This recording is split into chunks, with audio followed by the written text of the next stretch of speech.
What's up, everyone? We're gonna be talking about Bring Her Back, and it's the latest horror movie that everyone's talking about from the Danny and Michael Bilbo brothers from Australia.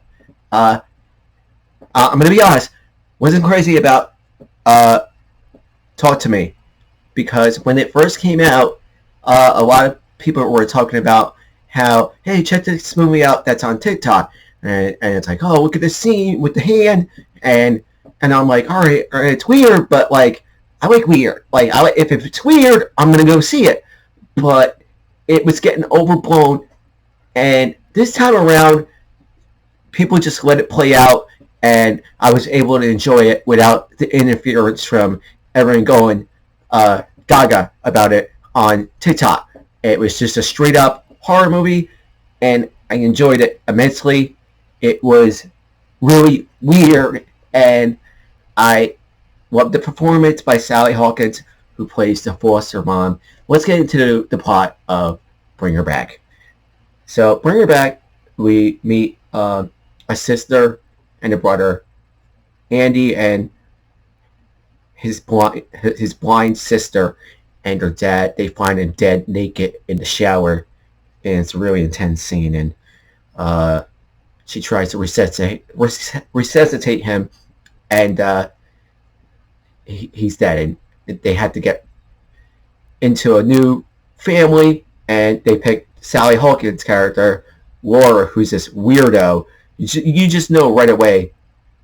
I will say, Sally Hawkins does a lot of the heavy lifting in this movie, and she makes her skin crawl. How weird she is, and she's like really weird. Like, I enjoyed her performance. You know, I loved her in the Shape of Water. I just kept thinking about that movie. I'm like, wow, she was like really sweet in that movie, and she's really awful in this movie.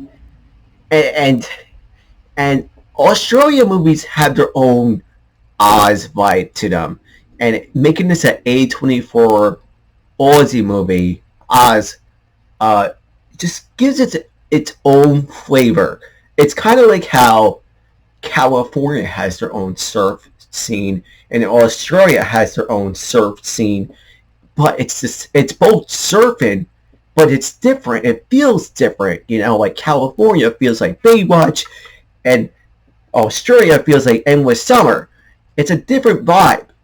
So, all right, let's get back into so they go to Sally Hawkins' house, and she's letting them drink, and she's snooping on his phone, and there's this boy who's just really weird, and he's like harming himself, and he's like biting stuff, and there's a lot of teeth horror. And I gotta say, like, I just, if you don't like going to the dentist, this movie's gonna really gut you. And it's a gut wrenching movie, and I was happy that I was able to get over that Talk to Me hunch, and actually enjoy this for what it was, and not let my bias that, like, how when Talk to Me came out, everybody was like, oh, it's the best horror movie, and it's just like, no, all right. As far as this being the best horror movie, you got some top heavy hitters like Sinners and Companion and a bunch of others. Right now, I'm looking at Bring Her Back. I gave it a 4 out of 5. That's a good review. That's worth seeing it. Definitely see it ASAP, because it's creepy, it's emotional, it's dark, and the actors, like the actors they have from Australia, they picked them right up locally, and the girl who's blind, she's actually blind, so you know, like, you know, there's some method acting, but she nails it.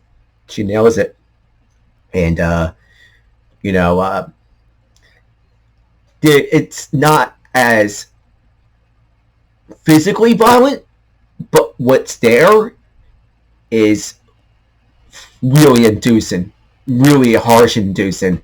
There's these moments where she's watching Sally Hawkins' character. Now let's not play dumb here, all right? her daughter died, and she's watching these tapes about witchcraft. All right, the old switcheroony. All right, you know what's going on. You know what she's planning. So that's not a spoil. Like, if you're a horror fan, you know that's what's going on. But definitely see, bring her back. All right, everybody, I'm gonna head out. See you next horror. Peace out.